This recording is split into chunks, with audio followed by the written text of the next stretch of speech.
Eh bien, bonjour à toutes et tous pour cette seconde table ronde de notre 5e édition des rencontres AFB. Une table ronde qui portera sur... alors évidemment, les 5e rencontres portent sur travailler autrement, quelles innovations dans la banque.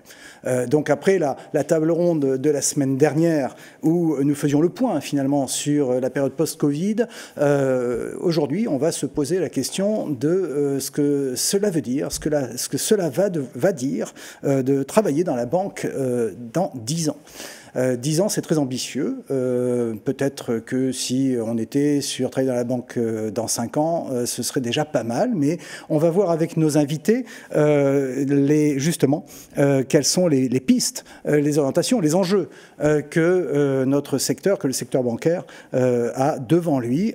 J'accueille donc André Guy Turoche, directeur des affaires sociales de l'AFB. Bonjour André Guy. Bonjour. Reynald Chapuis, DRH en charge de la transformation digitale chez Crédit Mutuel Alliance Fédérale. Bonjour. Voilà. Béatrice Le Pagnol, secrétaire générale adjointe Fédération CFDT, Banque et Assurance. Bonjour. Bonjour. Et Arabelle Laurence Defey, associée directrice générale de Balthazar, du cabinet Balthazar Académie. Voilà, c'est un cabinet d'accompagnement à la transformation Tout à fait. des organisations. Bonjour. Bienvenue. Eh bien, je vous propose que l'on démarre tout de suite. André Guy Turoche, pour vous, travailler dans la banque dans 10 ans, ou peut-être 5 ans, quels sont les grands enjeux selon vous ? Alors, comme ça a été clairement dit dans la première table ronde, on ne va pas revenir en arrière. Bon. Donc ça veut dire qu'il va falloir que les banques, aujourd'hui, arrivent à résoudre un ensemble d'injonctions contradictoires. Ce que nous ressentons au niveau de la branche, c'est effectivement un ensemble d'ambiguïtés, et aujourd'hui, on ne sait pas encore les traiter.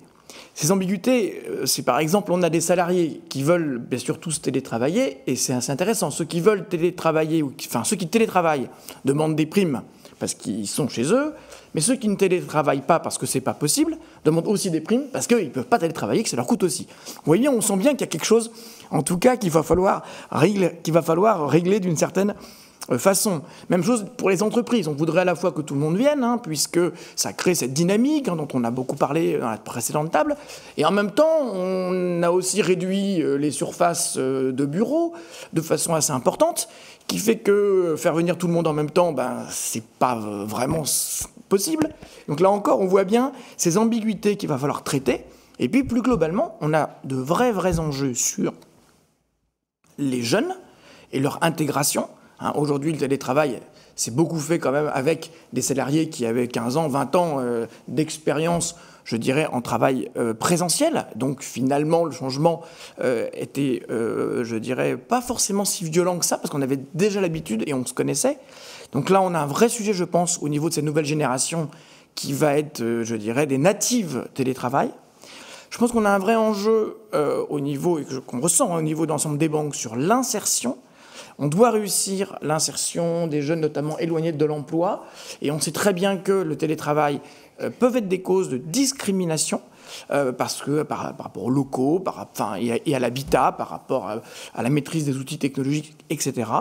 Et puis, un enjeu également autour de l'égalité homme-femme, qui est aussi un sujet qui a été évoqué, puisqu'on est plus à la maison, et donc le sujet du partage des tâches, là aussi, se pose, même si sur celui-là, c'est celui où je suis le plus confiant, puisque c'est peut-être là aussi, ce sera peut-être l'un des moyens de progresser sur l'équilibre entre hommes-femmes, sur le partage des tâches. Ce sera peut-être là en revanche un facteur qui aidera. Mais vous voyez qu'il y a de grosses contradictions et de gros enjeux à traiter, et c'est maintenant que ça commence, puisque finalement jusqu'à présent on a plutôt surfé sur la vague post-Covid, tout nouveau, tout beau.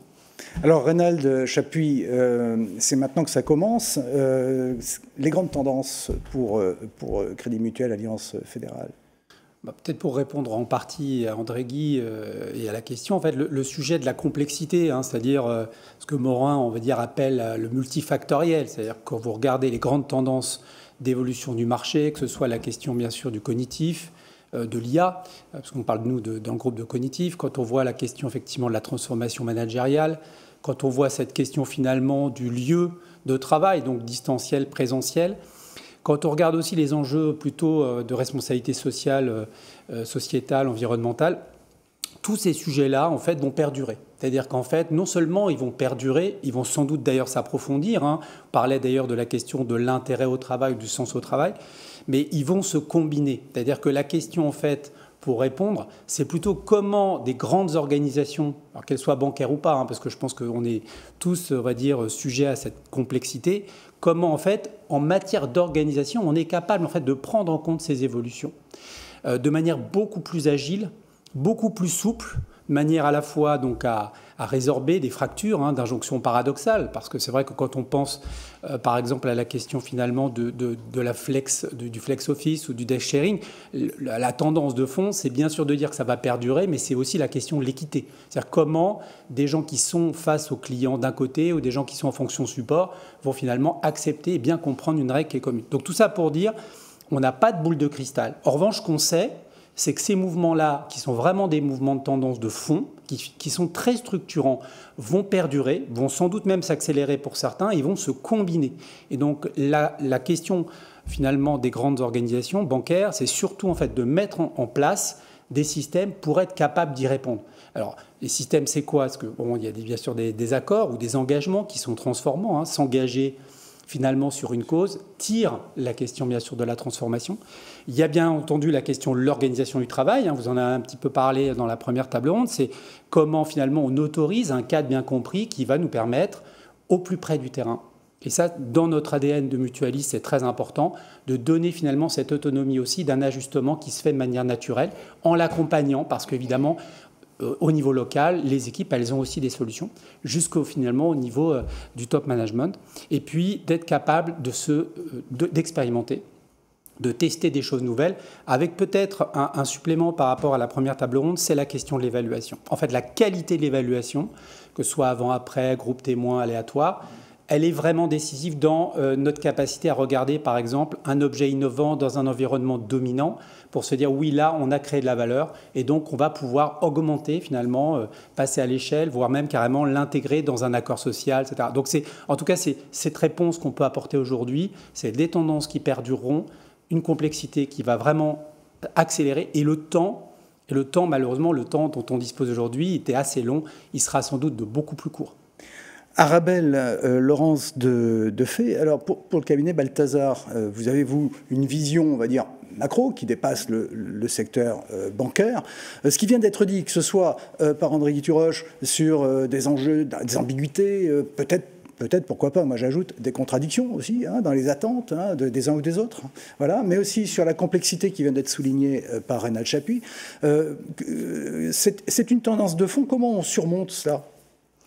Alors comment on surmonte, je ne sais pas, mais on va devoir le faire parce que si on prend 2030, en 2030, 75% de la population active sera ce qu'on appelle des millennials. D'accord ? 75%. Nous, on est des vieux modèles, voilà, autour de la table. Donc c'est intéressant parce que c'est plus la jeune génération, c'est la génération qui sera aux commandes, majoritairement à ce moment-là, à laquelle il va falloir proposer une organisation du travail qui soit cohérente avec effectivement leurs aspirations aujourd'hui très narcissiques. Moi, d'abord, mon temps, mon organisation. Ça, ce sont les natives télétravail. Oui, et nous avec, ils nous ont embarqués avec. Le Covid nous a, voilà, on ne va pas revenir sur le tableau, mais ça nous a un peu embarqués avec. C'est-à-dire que chacun voit un peu midi à sa porte aujourd'hui. Et c'est intéressant. Après, on va avoir émergé tout un set de contraintes qui va arriver, parce qu'on voit que l'IA, on voit que ces choses-là, mais en fait, il va bien falloir aussi calculer l'empreinte carbone de votre organisation du travail. Donc quand on va cumuler ces choses-là, on va revoir arriver autre chose que juste la QVT, et la QVT vue par l'angle personnel. On va être obligé de se dire, la QVT à l'aune du net zéro carbone, c'est quoi ? C'est quoi les contraintes dans lesquelles chacun va devoir s'inscrire et qu'est-ce qui est, je dirais, l'organisation du travail la mieux disante par rapport à celle qui existe aujourd'hui. Et je pense vraiment que ce qu'on va avoir dans les années qui arrivent, c'est des négociations pour trouver des équilibres intermédiaires, parce qu'on n'est pas aujourd'hui mature. On n'est pas mature sur ces nouvelles formes de travail, on n'est pas mature complètement sur le digital et son impact. Notre génération, finalement, il nous est arrivé dans les bras mais les plus jeunes, ils l'ont depuis toujours, donc c'est déjà pas les mêmes systèmes. Donc tout ça est encore en maturation et on voit bien que tout le monde se cherche un peu et il faut s'apprêter à pouvoir tester et revenir un peu en arrière. On voit bien des grandes organisations, ça y est, qui ont été un petit peu vite en besogne sur le télétravail, qui disent finalement je n'ai plus de collectif, donc je reviens en arrière. Ou alors j'ai plus la même productivité, la même créativité, je reviens en arrière. Voilà. Et donc ça va nécessiter effectivement beaucoup de prudence, que ce soit dans des choix immobiliers qui sont faits quelquefois un tout petit peu, je trouve, à la va-vite, ma fenêtre, où tout d'un coup plus personne n'a de bureau, c'est très bien, mais on va mettre beaucoup de temps à détricoter ça. Plus personne. J'exagère, mais il y a des cabinets, je prends des exemples de cabinets de conseil, il y en a qui ont choisi d'avoir qu'un tiers de sièges possibles pour leurs collaborateurs. C'est un choix, hein, il n'y a pas de... Voilà. Mais néanmoins, vous voyez bien, quand j'arrive et qu'il n'y a pas de place pour moi ce jour-là, votre sentiment d'appartenance n'est pas tout à fait le même.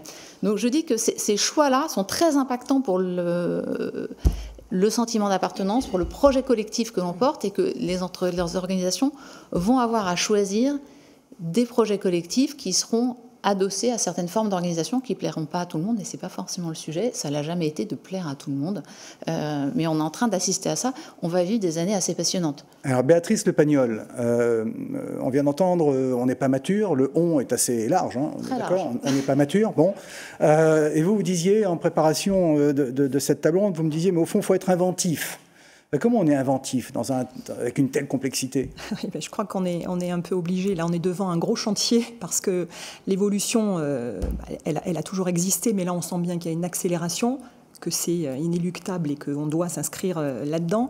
Donc, pour que ce soit le plus sécurisant pour l'ensemble des salariés qui sont actuellement dans l'emploi et pour embarquer les jeunes que l'on veut intégrer, je pense qu'il faut vraiment qu'on anticipe beaucoup les choses et qu'on le fasse tous ensemble. Parce que c'est vrai que pour l'instant, l'organisation du travail, c'est un peu l'apanage des entreprises, des directions d'entreprise. Et je pense qu'il faut vraiment beaucoup plus de liens, donc de la transparence sur la stratégie des entreprises, où est-ce qu'elles ont envie d'aller, et embarquer les salariés sur cette réflexion ensemble du contenu du travail, de l'organisation du travail, et effectivement garder une flexibilité parce que on apprend en faisant les choses et qu'il faut pouvoir revenir en arrière. En intégrant évidemment les corps intermédiaires et les organisations syndicales sur les réflexions et puis sur la préparation parce que ces nouvelles organisations du travail, elles créent de nouveaux risques professionnels, il faut les prévoir, les anticiper également. Donc je crois que les salariés, ils ont vraiment envie de retrouver un peu du pouvoir d'agir sur leur quotidien de travail et pour préparer cette table ronde, j'ai un petit peu réfléchi à la banque idéale dans 10 ans. Alors, justement. Donc, je me suis dit, forcément, il faut que ce soit l'intelligence artificielle. C'est pareil, on ne va pas faire sans. Donc, une intelligence artificielle, mais qui soit au service des salariés et des ambitions vraiment précises et très strictes sur l'écologie aussi, toute notre responsabilité environnementale, parce qu'on est entré dans une crise écologique majeure. On en voit déjà les conséquences, ça va continuer. Donc, il faut vraiment qu'on prenne des mesures ambitieuses sur ces sujets. Et du coup, je me suis dit en 5 points...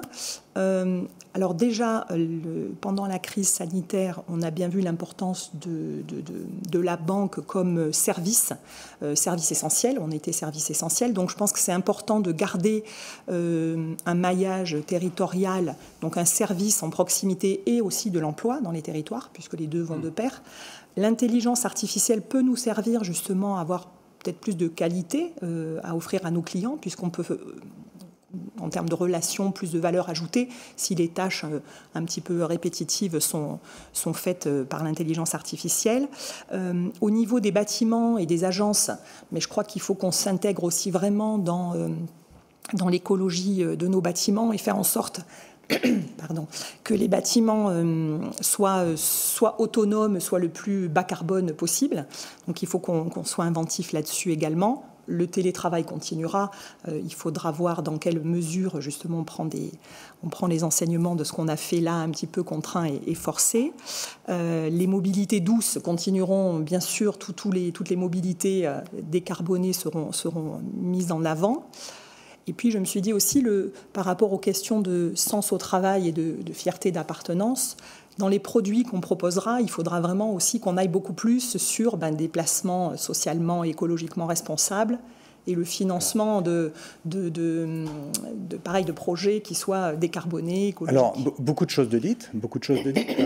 Avant de passer la parole à André Guy, notamment André Guy Turoche, sur les questions certaines questions que vous avez soulevées beaucoup. Certaines, mais notamment dans l'environnement numérique, finalement, l'évolution des métiers, etc., tels que la branche AFB pourrait le voir. J'aurais quand même, vous avez dit, travailler ensemble, agir ensemble, c'était votre expression. Je me tourne vers Reynald Chapuis. Comment on agit ensemble pour préparer l'avenir chez vous ?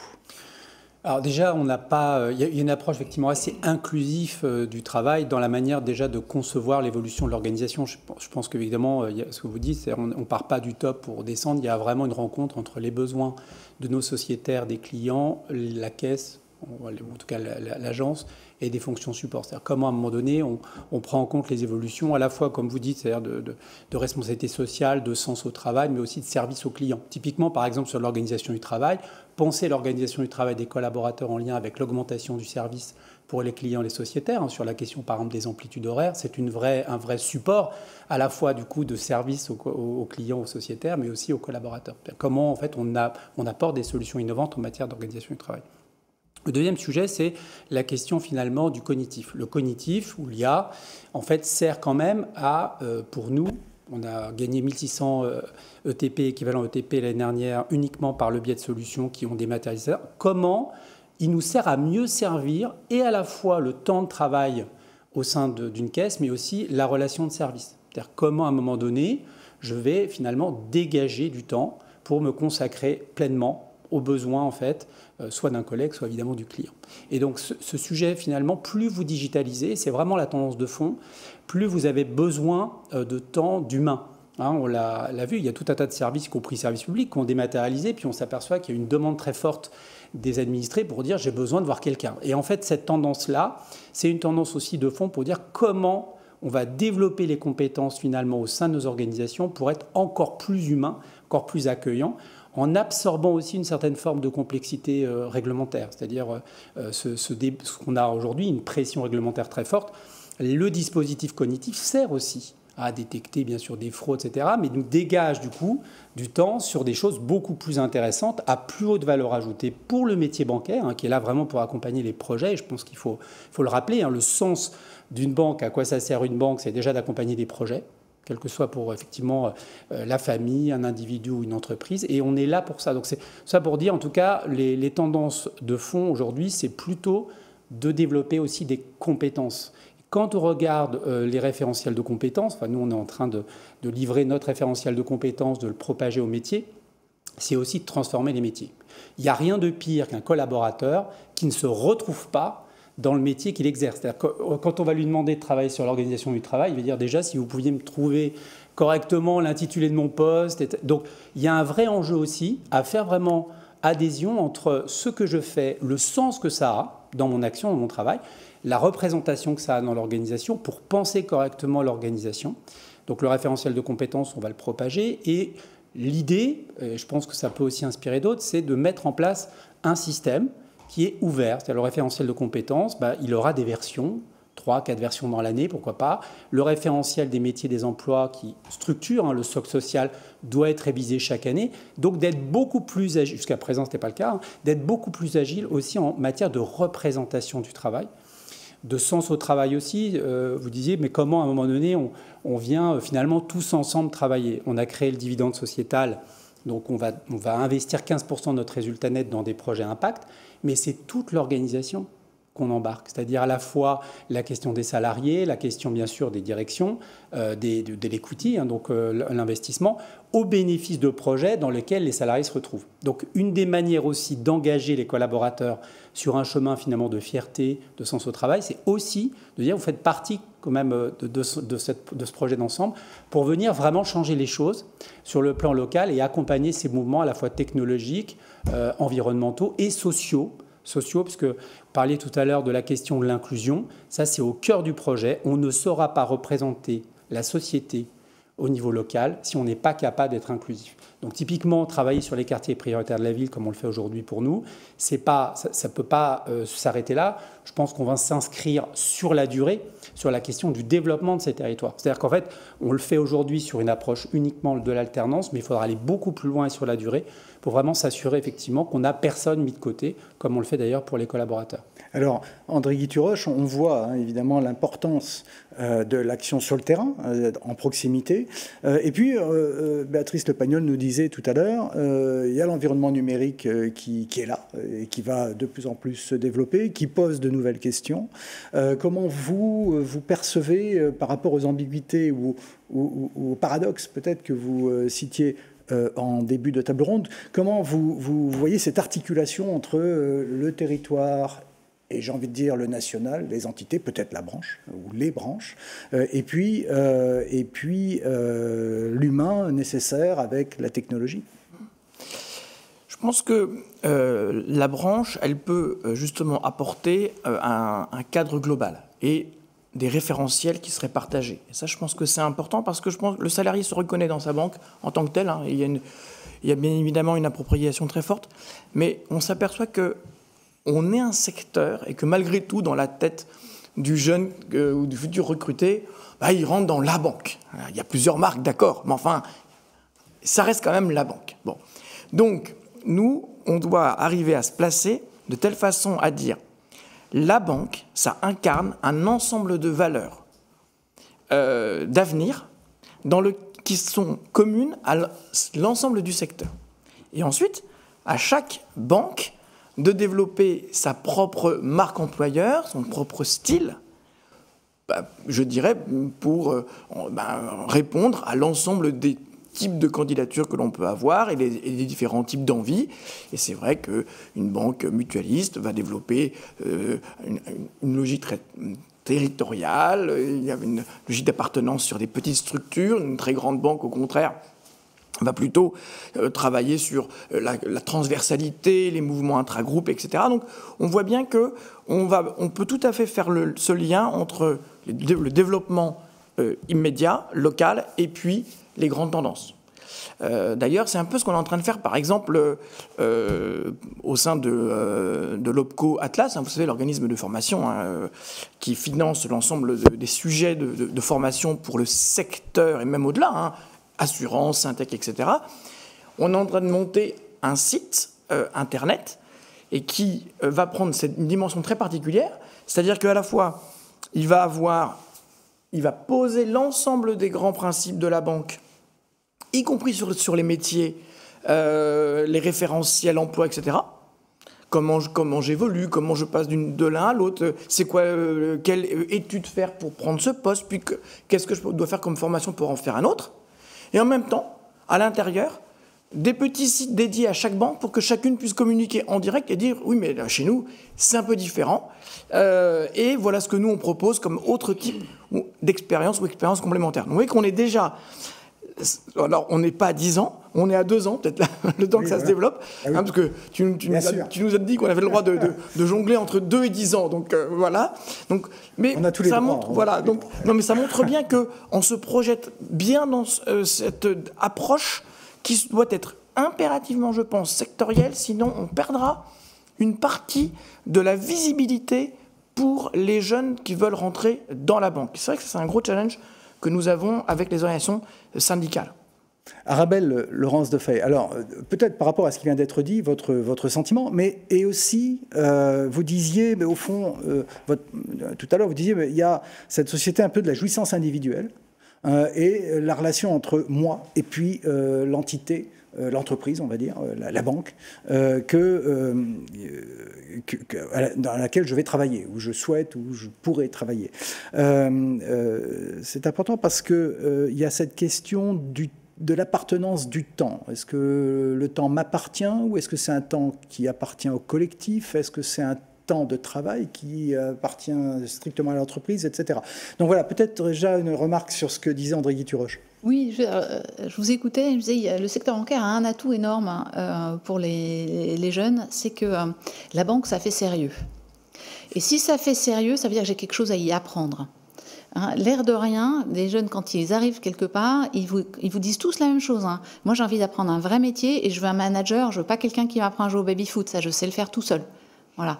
Et c'est intéressant par rapport à l'image qu'on peut en avoir. Donc, ils viennent, ils veulent bien prendre quelque chose de sérieux, ça va les rassurer, ils ont besoin d'être rassurés. Donc ça, c'est bien. Par contre, il faut leur expliquer très rapidement ce qu'ils vont apprendre.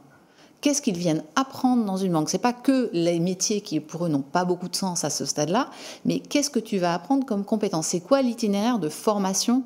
Voilà. Et là, il y a un gros travail à faire de lisibilité, d'embarquement, et ça procède directement du sentiment d'appartenance. Je prends un autre secteur sur lequel on intervient en ce moment. Pardon, juste sur ce point, mais apprendre, ça demande un peu de temps.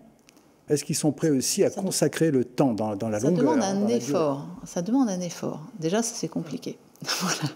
C'est compliqué parce qu'on pense que tout est immédiat. Hein. J'ai tout accessible avec au bout de mes doigts. Donc, voilà. Donc, ça va demander un effort. Mais c'est faisable. Aujourd'hui, on peut gamifier les apprentissages. On peut vraiment... L'essentiel, c'est que je sache pourquoi j'apprends et à quoi ça va m'être utile assez rapidement. Vous ne pouvez pas les emmener sur des cycles très longs. Dans votre tête, il peut être long, le cycle, mais il faut qu'ils voient des... C'est comme les voyages, hein, il faut des aéroports où je vais pouvoir, voilà, un hub, m'arrêter un peu, profiter, peut-être, jouir un peu plus de mon temps, etc., moins faire l'effort d'apprendre. N'oublions pas que c'est un très gros effort d'apprendre, c'est un effort cognitif. Le côté j'apprends en permanence et tout, il faut... Attention, on n'est pas de l'IA, hein, donc nous on a besoin d'un tout petit peu de temps pour processer les choses. Donc il faut arriver à faire ça. Avant de venir sur la question à qui appartient le temps, je crois qu'André Guy voulait réagir. Je voulais juste donner un chiffre. Il y a une étude là, qui est sortie de PwC qui dit que 72% des jeunes qui se projettent justement à 5 ans sont prêts à se former. Donc ça, je pense que c'est un élément de confiance dont on peut avoir. Et là aussi, ça fait typiquement l'un des rôles importants de la branche, c'est d'être leader sur la formation. Et je rappelle que les banques, c'est 4,5% de la masse salariale consacrée à la formation. C'est 5 millions d'heures par an. Exactement. Et j'ai l'impression que ce n'est pas fini, hein, ça va se développer. Juste sur l'appropriation du temps, au fond, à qui ça appartient ? Et puis on posera la question aussi à Reynald Chapuis et à Béatrice Le Panier. Aujourd'hui, moi, je peux que constater qu'il y a une forme de privatisation du temps. Je donnais un exemple tout à l'heure en coulisses en disant, voilà, un jour, une jeune consultante qui me dit « Ah non, demain, je ne peux pas venir à une réunion client, j'ai tennis ». Ça surprend un peu, c'est-à-dire qu'à un moment donné, vous en avez un peu le souffle coupé. Quand vous êtes de ma génération, c'est pas quelque chose que vous auriez envisagé de dire un jour à votre employeur, d'accord ?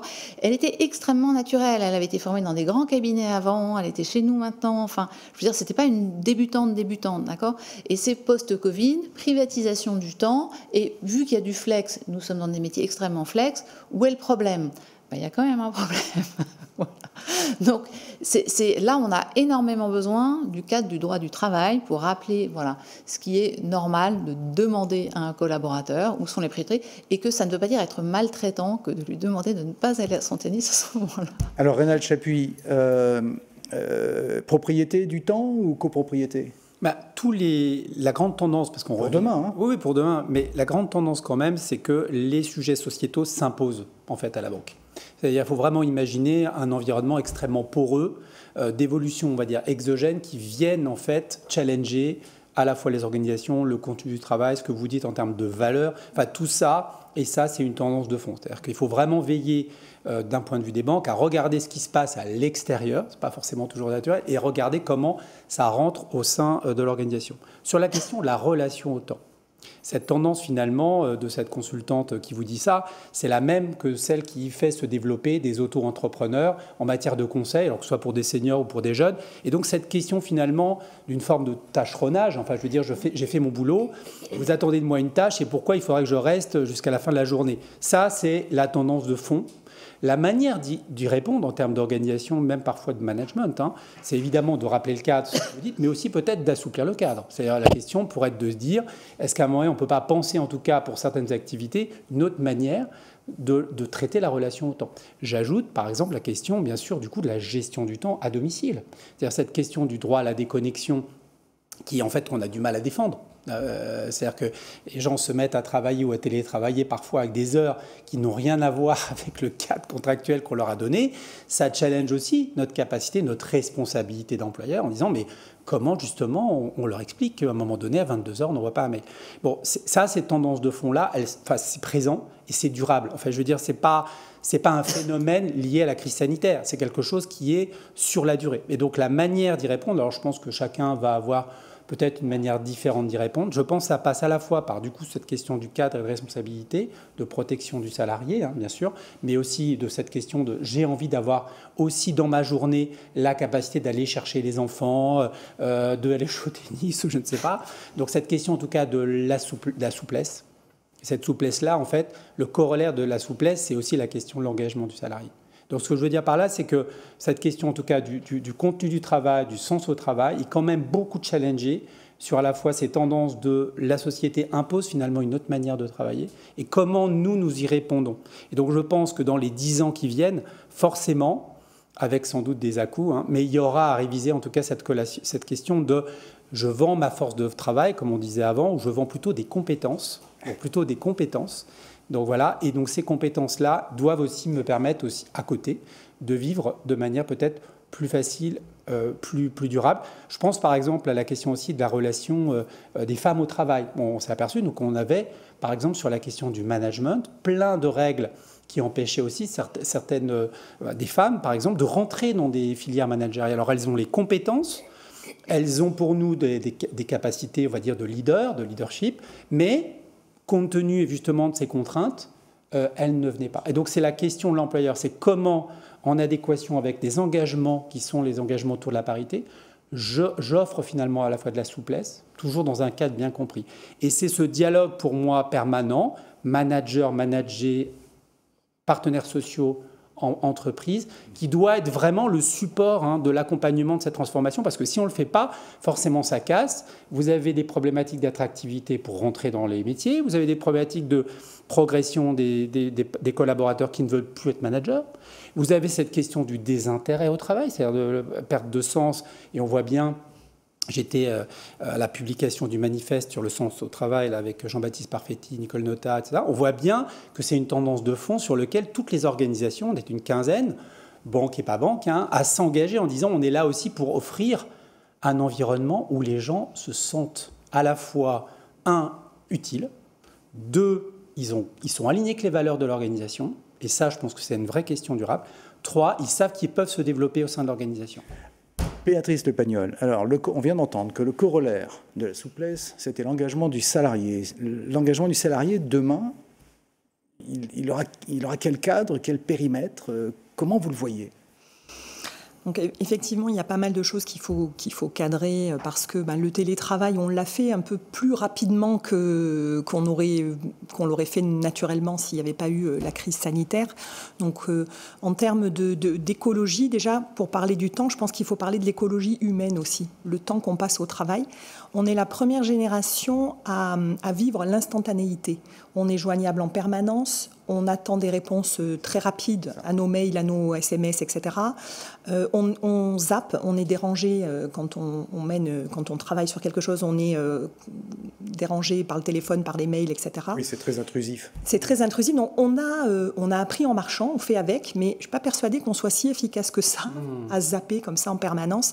Et je pense qu'il faut tirer des enseignements de ces fonctionnements pour qu'ils soient plus respectueux de nos physiologiquement, de nos façons de fonctionner, et plus aussi productifs pour l'entreprise, parce que on se rend compte que on est obligé de se recentrer des fois sur des choses, alors que si on n'avait pas été interrompu, on aurait avancé. Donc là aussi, il faut une réflexion, il faut tirer des enseignements de ces fonctionnements-là. Et par rapport au temps, à la conciliation des temps de vie privée, vie professionnelle, donc c'est très clair que quand on est en télétravail, on travaille. Ça n'est pas pour faire des activités.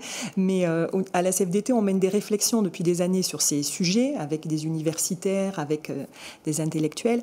Et notamment, ce qui ressort beaucoup, c'est une sorte de compte épargne-temps universel qui permettrait, donc il serait universel pour les salariés du privé et du public, il serait interprofessionnel attaché aux salariés et il pourrait permettre d'économiser du temps à des moments de sa vie et de l'utiliser à d'autres moments si on a des besoins ou des envies personnelles et qu'on a besoin de temps. Mais globalement, c'est un changement de société parce qu'il faut accepter que ça se déporte d'une entreprise à une autre. Il ne faut pas que ce soit discriminant quand on souhaite embaucher quelqu'un si jamais il a, par exemple, du temps de côté. Mais je pense que c'est vraiment une attente des jeunes générations notamment. Dans les derniers sondages, je voyais une enquête de l'IFOP qui disait que 61% des salariés préfèrent gagner moins d'argent mais disposer de plus de temps.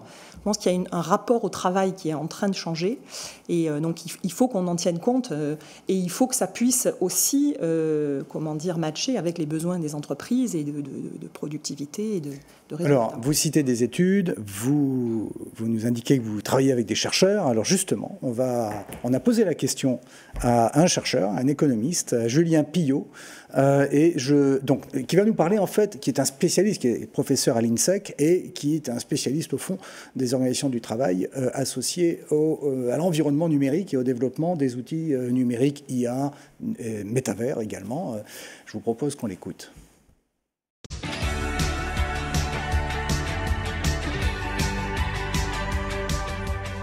Ça veut dire déjà acquérir de nouvelles compétences pour pouvoir travailler non pas contre la technologie, mais avec la technologie. Pour pouvoir tout simplement faire ce que l'être humain a toujours fait, c'est-à-dire manipuler de nouveaux outils au fur et à mesure que l'on découvre ces outils et qu'on lui met à disposition de façon à pouvoir atteindre de nouveaux niveaux de productivité.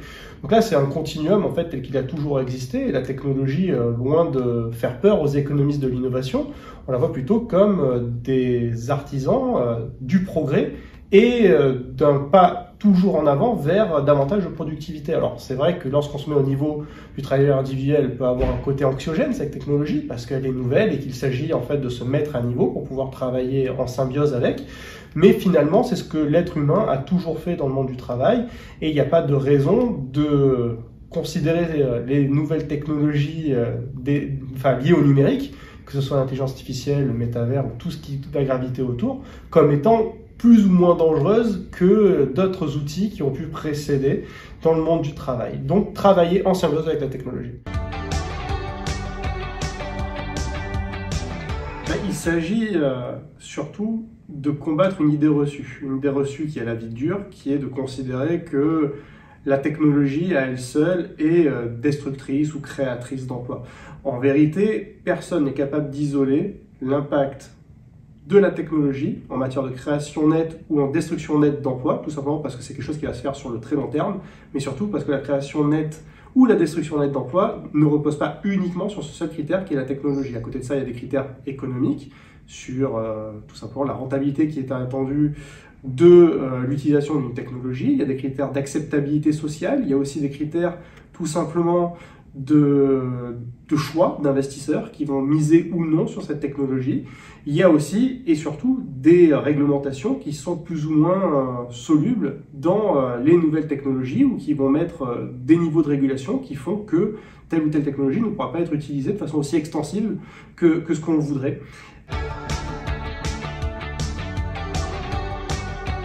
Le métavers doit être perçu comme un canal de distribution supplémentaire. Et qui dit canal de distribution supplémentaire dit de nouveaux agents formés à pouvoir interagir à travers des avatars avec d'autres avatars vis-à-vis finalement d'utilisateurs de services bancaires qui ont une préférence pour l'interaction et l'expérience client dans ces mondes virtuels plutôt que dans les agences physiques. Donc il ne s'agit pas du tout d'opposer agences physiques et puis agences virtuelles, il s'agit plutôt de les voir comme des lieux de contact complémentaires qui vont s'adresser d'abord à des publics qui seront différents.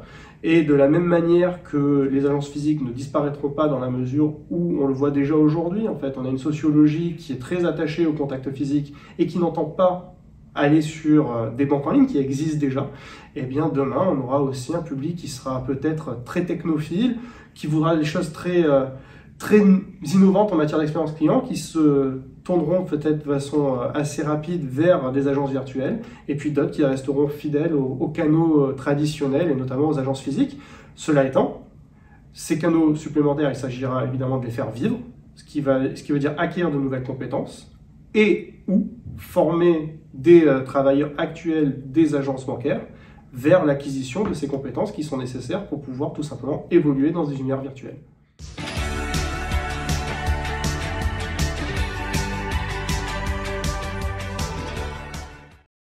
Alors on vient d'entendre effectivement Julien Pillot, hein, qui travaille sur ces questions-là, qui finalement a un discours assez rassurant par rapport à l'IA et même, là on va plus loin dans le temps, et même le métavers. André Guy Turoche, vous en pensez quoi, notamment sur la question des réseaux, d'agences, etc. Alors c'est bien qu'il soit rassurant, parce qu'il y a aussi beaucoup de chiffres qui disent l'intelligence artificielle, le métavers, c'est des millions et des millions de destructions d'emplois, etc. Donc c'est vrai qu'on entend là aussi ces deux propos différents. Moi je préfère effectivement tendre du côté de la confiance.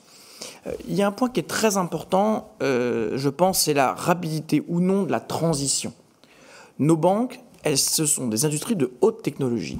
Elles se sont toujours adaptées. Regardez de l'extraordinaire transformation avec le numérique, où aujourd'hui on fait ces virements automatiquement, etc. Donc on a allégé justement des tâches techniques et répétitives par rapport à il y a 30 ans où on découpait à la main les coupons d'actions. Donc on s'est transformé de façon incroyable. Et donc je suis tout aussi confiant qu'on arrivera à se transformer par rapport à un métavers et une intelligence artificielle qui progresse, c'est vrai, mais lentement.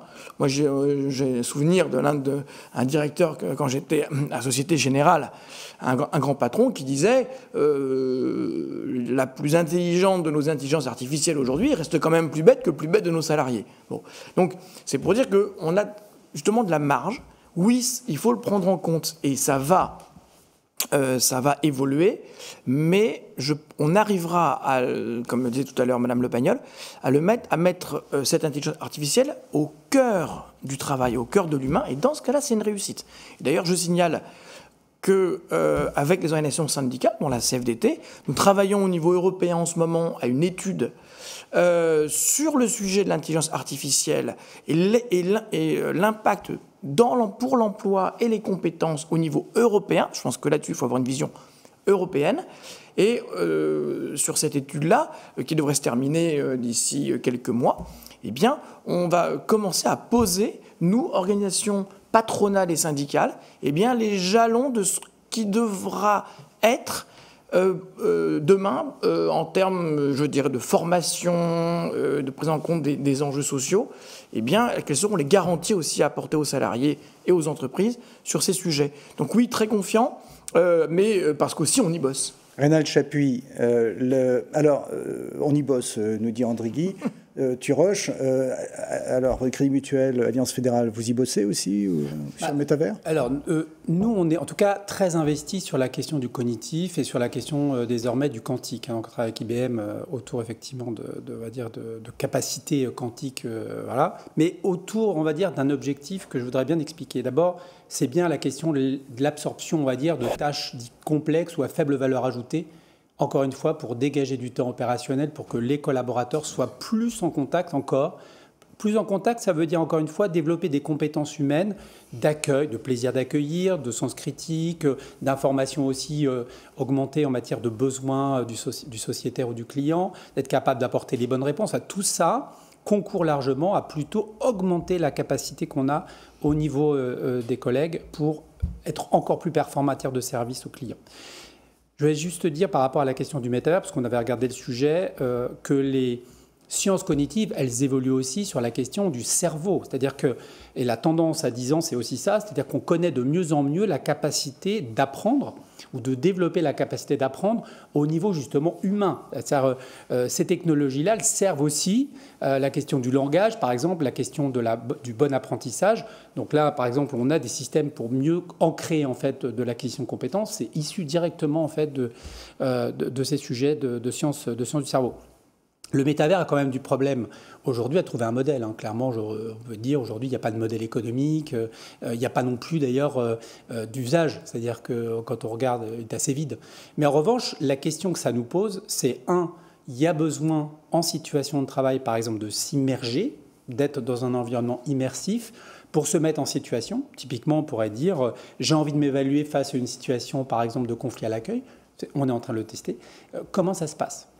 Quand je suis confronté à un environnement difficile pour moi. Donc ça fait partie aussi d'une certaine forme de prévention, ça fait partie du développement des compétences en situation de travail dans un environnement qu'on ne va pas évidemment provoquer, qu'on va simplement reproduire. Enfin, j'ajoute que ces tendances, un peu comme je disais tout à l'heure, plus vous faites du digital, plus il y a besoin d'humain. Plus il y a de virtuel, plus il y a besoin de réel. Moi, j'en veux pour preuve des enquêtes comme Potential Park, par exemple, qu'on suit beaucoup sur les jeunes dans le recrutement. C'est-à-dire qu'en fait, ce qu'ils nous demandent, alors qu'ils sont dans des environnements où il y a qu'on appelle des réels, où il y a effectivement Insta, où il n'y a que des photos de ça, ils ont besoin, au contraire, qu'on leur dise précisément c'est quoi votre journée de boulot. C'est-à-dire que plus vous avez une tendance à virtualiser, plus les jeunes qui arrivent sur le marché du travail disent mais concrètement, pas de fake news, c'est quoi ton job? Et en fait, l'idée d'être capable de se connecter vis-à-vis d'eux, hein, c'est le corollaire du digital avec cette question du coup de bien comprendre que l'humain est important, c'est que plus vous faites d'environnement virtuel, plus il y a besoin de réel. Donc en fait, il faut vraiment articuler les deux. C'est utile, ce sont vraiment que des outils, au bénéfice, encore une fois, d'une action qui est de représenter concrètement. Alors, par exemple, nous, on fait des vidéos, André Guilset, sur la question, par exemple, de c'est quoi le métier d'un chargé de clientèle en zone rurale, c'est quoi le métier de contrôleur ou d'inspecteur pour venir attirer des compétences, ces compétences d'ailleurs autant internes, bien sûr, parce qu'on va prioriser l'évolution interne, mais que externe. Enfin, on a vraiment besoin un peu de dire, c'est quoi votre métier ? Et pas de pub. On ne cherche pas la pub. On cherche aussi ce qui ne va pas, ce qui est difficile. Bien comprendre. Est-ce que je peux passer une journée, 2 journées, 15 jours, 3 semaines dans votre environnement de travail pour me dire, mais effectivement, ça m'intéresse. Donc, plus vous faites, encore une fois, de virtuel, et on est dans un environnement, effectivement, qui croît d'un point de vue du virtuel, plus il y a besoin de réel. Hein. Béatrice Le Pagnol, alors dans ces évolutions, c'est assez mouvant, ça va assez vite aussi, même si métavers, on a bien compris, on nous l'a dit, Julien Pillot disait, mais c'est pas encore mature, il y a du temps devant nous. Bon. Mais l'IA décharge, comme vient de le dire Ronald Chapuis, décharge aussi, et de plus en plus, ça va être le cas, de certaines tâches. Selon vous, la valeur ajoutée que l'on peut avoir de cette évolution pour le collaborateur, c'est quoi ? Je pense que ça se joue beaucoup dans la relation avec le client notamment, enfin, une relation plus qualitative si on est débarrassé de tout un tas de choses. Et je pense que justement tous les métiers doivent un peu être progressés pour être plus valorisants, plus intéressants pour les salariés. Et par rapport aux nouveautés qui arrivent, donc que ce soit le métaverse ou d'autres, parce qu'on nous annonce là des choses très rapides qui vont se mettre en place, mais je pense que justement il faut prendre le temps d'analyser ces choses-là et de voir comment on peut les mettre au service de l'entreprise, mais des salariés, des clients, et que ça reste bien les humains qui dirigent et qui décident le projet final et qui après, en toute transparence, expliquent ce qu'ils vont mettre en œuvre et pourquoi. Et je pense que dans ce cas-là, ça fera cohésion et que tout le monde adhérera au projet. Alors que si c'est trop descendant et que les salariés ne sentent pas où on veut aller, quelle est la stratégie, quelle est la cible, il risque d'y avoir un désengagement. Donc, c'est pour ça que je dis qu'il faut vraiment que ce soit fait ensemble et prendre le temps de ne pas se précipiter. Alors, on parle beaucoup de prendre le temps quand même, hein, dans un environnement très évolutif et agile. Oui. Justement, Arabelle de Laurence Defay, vous disiez, quand on préparait cette table ronde, vous m'avez dit, au fond, les expérimentations en cours, pour celles en tout cas dont vous avez connaissance, ne sont pas finalement si novatrices qu'elles pourraient l'être, selon vous. Et vous disiez aussi qu'on constate finalement, de façon macro, et vous parliez des publicités, on constate finalement une sorte de valorisation du contact humain. Alors, des expérimentations qui, selon vous, vont peut-être pas assez loin, mais qui mettent en scène quand même évidemment un environnement numérique. et puis une sorte de sublimation, si j'ose dire, du contact humain dans le reste de la société, les publicités, etc. Il n'y a pas un paradoxe là? On revient un peu sur ce que disait André Guy-Turoche au départ, sur les paradoxes dans notre société. Oui, mais on revient bien sur ce, plus il y a de virtuel, plus j'ai besoin d'humain. Oui. On est bien sur cette chose-là. Les expérimentations qui ont été faites, il y a vraiment quand même des choses intéressantes qui sont faites. Voilà. Ah oui, oui. Ah non, il y a des choses intéressantes qui sont faites. Et je vais les citer parce qu'on a beaucoup parlé d'eux il y a un an. C'était il y a un an, le groupe Carrefour qui lance son recrutement sur le métaverse. Tout le monde a fait « oh, pas terrible », etc. Maintenant, je m'avais... Polytechnicien. Voilà. Pour recruter... d'étudiants ingénieurs des mines. Tout à fait. C'était près de mes mines Polytech. Donc, c'est un public très spécifique. Mais ils font ça. Tout le monde dit « oh, pouf, c'est pas terrible ». Voilà, on se ghost. N'empêche qu'un an plus tard, Auchan fait pareil. D'accord, donc c'était peut-être pas si mal que ça. Voilà, bien sûr, ça s'adresse à un public très spécifique qu'on va chercher. C'est bien sûr des data analystes. Voilà, on vient sur une cible très particulière. Mais ce qui est intéressant, c'est de tester, c'est de se tester et de voir ce qui se passe. D'accord, ils ont eu 40 candidatures. Ils ont bien des processus de recrutement, dont un qui a été validé sur des postes extrêmement particuliers. Donc, et parallèlement à ça, ce qui est intéressant dans ce groupe-là aussi, c'est que vous parlez de la formation. On a tendance à regarder la formation comme étant le besoin de collaborateurs qui ont peu de compétences. Vu de ma fenêtre, il y a un énorme besoin de formation des cadres dirigeants, des COMEX, des partenaires sociaux, regardez au gouvernement aussi. On parle de la data, du coup ça fait hyper peur. Parce qu'on ne sait pas très bien ce qui se passe. Donc on voit les destructions d'emplois, parce que, y compris dans des emplois intelligents, intéressants, le risque analyse, etc., on sait que ça va pouvoir être remplacé vite, pas vite, peu importe, mais en tout cas, c'est des métiers qui peuvent être touchés. Donc on ne voit que ça parce qu'on n'est pas en capacité, parce qu'on n'est pas formé, nous, à voir ce que ça pourrait générer. Or, aujourd'hui, ça va vraiment être des choix stratégiques très importants à faire, et je ne vois pas comment on peut les faire sans être formé. Et là aussi, je recite le groupe Carrefour qui a formé l'intégralité de ses 4 dirigeants, mais un peu manu militari, et tout le monde y est passé. Voilà, ils ont fait ça bien, on était chez les grandes écoles, etc., mais pour effectivement comprendre de quoi on parle. Quand on parle de ces notions-là, qu'est-ce qui se cache derrière, qu'est-ce que ça veut dire, quels sont les choix stratégiques qui sont faits, qui vont être impactés. Je pense que ça, c'est absolument fondamental. Donc, je ne réponds pas sur la partie relative, mais je vais sur la partie formation. On n'est pas obligé d'avoir une réponse à tout. On est sur du prospectif. Donc, la relation, je vais vous la dire, je vais faire une réponse très simple, c'est que nous sommes des mammifères. C'est-à-dire qu'à un moment donné, il se passe des choses quand on est ensemble qui ne se passent pas si nous ne sommes pas ensemble. Presque sauf dans le métaverse, terrible.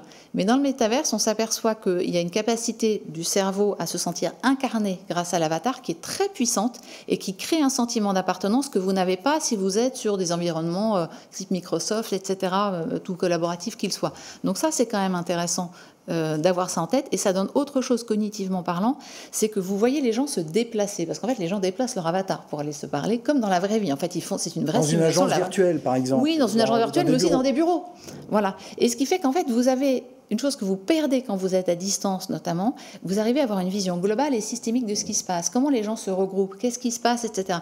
Et donc, il y a une impression du vivant qui est extrêmement importante. Donc le métaverse est quand même quelque chose qu'on ne sait pas encore aujourd'hui très bien manipuler, mais qui a certainement, en tout cas qui permet des expérimentations pour comprendre comment est-ce qu'à distance on peut recréer des communautés, et on voit bien que vont se dessiner de toute façon des entreprises un peu classiques et plus collaboratives, mais voilà, et puis des plateformes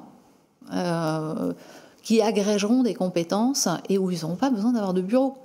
Ce sera peut-être pour des diplômés etc. Mais voilà, on voit bien ces alors, si vous voulez bien, on reviendra sur les entreprises plateformes, comme vous dites. Mais moi, je voulais quand même avoir le rebond de Rénal Chapuis sur ce qui a été dit finalement globalement. Vous me disiez le travail en tant que tel est un sujet d'innovation. C'est ce que vous me disiez, et vous disiez que dans votre groupe, vous vous posiez constamment la question de comment je peux travailler différemment ou autrement. Ça rentre, je crois, dans la démarche de projet Impact, c'est bien cela? Alors, c'est surtout la question, on va dire, de la négociation autour du coup de l'innovation, du travail, du temps de travail. C'est-à-dire, c'est compliqué d'articuler la question du temps de travail sans regarder quand même le contenu. Donc, de toute façon, cette question du temps de travail, elle est dans notre futur accord, hein, annoncé sur cette question à la fois donc de relation contenu-temps et puis relation évidemment aussi à quelle expérimentation. C'est-à-dire qu'est-ce qu'on veut expérimenter, qu'est-ce qu'on veut savoir, qu'est-ce qu'on veut apprendre du coup et comment on va l'évaluer. Je pense que ce que je disais au début, ce contenu-là change beaucoup. On sait que 50% effectivement des métiers à un horizon 10 ans vont disparaître, vont se transformer parce que les compétences vont se transformer. On voit bien, nous, si on crée un référentiel de compétences avec un dispositif de remise à jour régulière, c'est parce qu'il y a des compétences qui vont disparaître, parce que des activités vont disparaître. Je parlais du digital, hein, vous avez des activités de moindre valeur qui sont aujourd'hui réalisées par des compétences que vous avez cartographiées. Demain, vous ne faites plus ces activités, forcément, vous n'avez plus besoin de ces compétences. Donc, premier élément de réponse, c'est cette question en tout cas de mettre en place un système beaucoup plus en adhérence avec la réalité du travail pour bien comprendre les mouvements aussi et les attentes des collaborateurs. Quand on avait fait avant Covid en fait l'enquête sur l'engagement, c'était vraiment ressorti massivement. On ne faisait pas de télétravail au départ, le groupe, hein, et les collaborateurs avaient massivement répondu en disant on veut du télétravail. Sorti évidemment de l'environnement crise sanitaire, on sent qu'ils veulent mieux de travail ou mieux de télétravail. C'est-à-dire que c'est plutôt l'articulation entre, encore une fois, leur vie au bureau et la question, bien sûr, du distanciel. Ce que ça impose quand même, et là je voudrais revenir sur un point, on n'en a pas trop parlé, sur la question de la transformation du management. Le management de proximité jusqu'au dirigeant, hein, parce qu'un dirigeant c'est un manager. C'est quand même en train de changer profondément. C'est-à-dire que, d'ailleurs, quand vous faites des enquêtes, vous apercevez que ceux qui sont le plus mal, souvent dans les transformations, c'est les managers. Ils sont souvent en crise. Voilà, ils ont une complexité déjà à gérer. Ils ont en fait plein de trucs qui leur tombent dessus. La question de l'incertitude est quelque chose qu'ils doivent intégrer dans leur quotidien. Et donc, il faut arriver, dans le cadre du coup de ces transformations du travail aussi, à dégager du temps de management aux managers. C'est comment les accords à venir vont nous permettre vraiment que ces managers, qu'on voudrait voir demain être des véritables coachs, c'est-à-dire ils ne sont pas hiérarchiques, et ça, donc les organisations sont beaucoup challengées sur cette vision très pyramidale, hein, sont à côté, c'est plutôt effectivement des facilitateurs, c'est des coachs, ils connaissent leurs limites, ils sont capables de faire du formel, mais aussi de l'informel. Donc ça demande des compétences particulières. Ils savent faire du présentiel et du distanciel. Donc ça demande pareil, hein, des compétences particulières. Et en plus, demain, ils sauront quoi mobiliser en termes d'outils pour répondre à une problématique qui peut être individuelle. De manière générale, ce qui est challengeant aujourd'hui d'un point de vue de l'ARH, puisque le sujet qui nous intéresse, c'est quand même l'ARH, c'est comment passer d'un système où on traitait de la question de l'équité à de la personnalisation de masse. Comment vous allez être capable d'accompagner une personne qui vient de découvrir une longue maladie, qui est manager, dans un parcours professionnel que vous allez penser en termes d'expérience.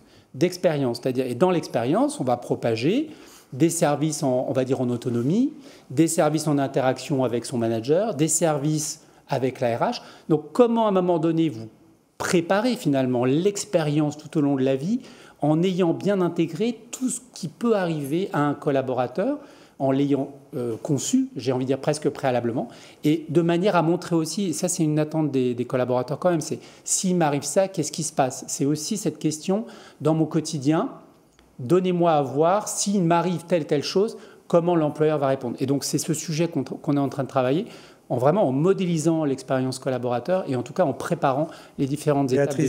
Merci. Béatrice Le Pagnol, je vous voyais acquiescer oui. Par moment. Oui, effectivement, les managers de proximité sont parmi les salariés qui vont le moins bien et qui ont le plus de difficultés sur les périodes comme ça de transformation. C'est vrai que on est dans, encore une fois, une période d'entre-deux où on a été amené sur le télétravail rapidement. Donc les managers doivent acquérir des nouvelles compétences, ils doivent gérer des collectifs qui sont éclatés, essayer de continuer à faire sens. Il faut, c'est vrai que je caricature un peu, mais jusqu'à maintenant, les managers, ils étaient formés et ils manageaient sur le présentéisme et le contrôle. Il faut maintenant passer à une autre forme de management où il y aura plus de confiance, plus d'autonomie donnée aux salariés, mais toutefois, ils doivent contrôler l'activité. Ils ont de plus en plus de prérogatives aussi. On leur demande notamment d'être attentifs aux risques psychosociaux, mais à distance, c'est très compliqué. Enfin, bon, il faut vraiment repenser le management et former. Alors, dans les écoles de management, je pense que les choses évoluent, mais nos managers en place dans les entreprises, il faut aussi les accompagner pour qu'ils acquièrent toutes ces nouvelles compétences et qu'ils ne soient pas en difficulté eux-mêmes. Alors, il nous reste quelques minutes, le temps passe très vite. Il nous reste quelques minutes. Alors, entreprise à plateforme en 2 mots, si c'est possible, et puis après, j'aimerais bien voir la réaction des uns et des autres. Oui, alors l'entreprise à plateforme, c'est imaginez une entreprise où vous n'avez plus de bureau finalement, où c'est réduit à sa plus simple expression. Et par contre, vous avez, alors est-ce que c'est dans le métaverse, est-ce que c'est un autre outil, voilà. Mais en tout cas, par contre, vous avez des gens qui peuvent être dans le monde entier et vous allez avoir des regroupements par projet, par compétences d'experts et une capacité à partager de l'information, à vous organiser et à vous mettre au service comme ça est-ce que c'est des salariés ou pas? Il peut y avoir les différentes possibilités. Julien Pillot posait la question des différents statuts de son intervention. C'est évident que cette question-là va se poser, de savoir, et du coup associer à ça la protection du salarié. Alors, André Guy Turoche, entreprise à plateforme, c'est bon pour les banques ou pas, selon vous? Par rapport à ce que l'on a dit tout à l'heure, on aura besoin toujours d'agences, je pense, et de relations très concrètes. Je pense que l'entreprise à plateforme, peut-être, alors là, on n'est plus à 10 ans, mais on est peut-être à 40 ans. Donc, je pense qu'on a le temps. Moi, j'ai envie de dire pourquoi pas, j'ai pas de sujet par rapport à ça, à partir du moment où les entreprises sont toujours capables de recréer du collectif. Il y a déjà aujourd'hui, par exemple, des entreprises qui n'ont plus de locaux quasiment, mais qui, tous les mois, par exemple, rassemblent leurs salariés dans un endroit, souvent d'ailleurs assez agréable, un bel hôtel, etc., pour créer cette dynamique et ce sens, et donc faire de cette journée un moment de convivialité, de travail et de relations très fort et très puissant. Et puis tout le reste du mois, eh bien, chacun travaille de son côté. Donc c'est pas impossible, c'est des expériences qui existent aussi d'ailleurs dans certaines banques. Les banques à distance, par exemple, aujourd'hui, commence déjà ce type d'opération. Donc ça me choque pas. Après, je dis, il faut que tout ça soit fait sans naïveté. Il faut être très prudent sur le sujet des conditions de travail, sur le sujet, on en parlait, de la santé, etc., et du collectif. Bien sûr. On est toujours dans cette ambiguïté. On n'a jamais été autant dans le Caire, et on constate à notre grand déplaisir que l'absentéisme augmente. Donc vous voyez que tout ça est quand même très fragile. Donc dans l'entreprise et dans la banque de demain, on devra être capable de gérer ces contradictions et ces fragilités. Rénal Chapuis, contradiction? Non, pas de contradiction. Enfin, moi, je ne pense pas qu'il faille cataloguer telle et telle innovation en disant on ne sera jamais intéressé. Pour moi, par exemple, cette question de plateforme me fait penser plutôt à un mode social et collaboratif qu'on peut avoir aujourd'hui dans des outils au poste de travail, où à un moment donné, en fait, j'ai quand même besoin de coproduire, j'ai besoin de produire des éléments sur lesquels je vais partager, j'ai besoin d'informations aussi, parfois je suis très loin, on a quand même des équipes qui sont multilocalisées, donc comment les ramener, etc. Donc ça peut pourquoi pas être une réponse. Moi, je ne suis pas du tout là-dessus dans une posture de sachant, je ne vais pas vous dire non, oui, je pense qu'en tout cas, ces champs-là, c'est intéressant de voir ces mouvements et de se dire à un moment donné, est-ce qu'il n'y a pas des situations de travail où ces dispositifs viennent. Alors, encore une fois, ce que je disais tout à l'heure, plus vous virtualisez, plus il y a besoin de réel. Plus vous digitalisez, plus il y a besoin d'humain. Donc, et c'est sociologique, parce que vous parliez de mammifères, moi je parlerai de l'animal social. On a besoin du dialogue avec l'autre. Moi, quand je fais des études sur le réseau collaboratif et social des collaborateurs, je leur dis comment vous trouvez la réponse à une question. Le premier recours, c'est j'appelle un collègue. Alors c'est physique ou à distance, mais je sais que dans mon collectif, j'ai une personne qui a les compétences, d'ailleurs on en a déjà parlé, je l'ai vu à la pause café au DG, et c'est cette personne-là qui va avoir la réponse. Ça n'est pas, si vous voulez, remplaçable. C'est-à-dire que c'est constitutif de l'humain. Donc après, en augmentant sur des phases, des moments, un outil qui fait plateforme, pour échanger à distance, comme vous disiez, à l'international, ça ne me choque absolument pas. Encore une fois, ça ne sera qu'un moyen, toujours en face duquel il va y avoir des moments où les gens vont se voir. Il y a 85% de la communication est non verbale, dedans il y a des phéromones, dedans il y a un certain nombre de choses que vous ne voyez pas, mais qui font partie de votre communication. Et je ne vois pas comment les remplacer, sauf là avoir des machines qui émettent des phéromones. Béatrice Le Pagnol, alors votre avis? Oui, mais je vais dire la même chose, mais on a un nouveau modèle social à construire, pas complètement, mais il faut qu'il évolue, mais il faut qu'on reste bien, que notre société elle reste inclusive et protectrice. Et puis je suis d'accord avec vous, il faut jouer sur un peu plus de distance et peut-être des collectifs un peu plus éclatés, mais on a tous besoin de ça, et d'apprendre des autres, et le fait d'apprendre aux autres, c'est très valorisant aussi, ça participe au fait qu'on se sente faire partie d'un groupe, faire partie d'une entreprise, et de créer cet esprit d'équipe dont tout le monde a besoin, et l'entreprise et les salariés. Très bien, je trouve que c'est une phrase de conclusion qui est plutôt positive et prometteuse. Merci à vous toutes et à vous tous pour les échanges sur cette deuxième table ronde qui donc vient clore la 5e édition des rencontres AFB. Je me tourne vers ceux qui nous regardent, et donc pour les remercier et leur dire que vous pourrez retrouver cette table ronde ainsi que la première sur la chaîne YouTube de l'AFB et sur le site de l'AFB. Je vous souhaite une bonne fin de journée. À bientôt. Au revoir.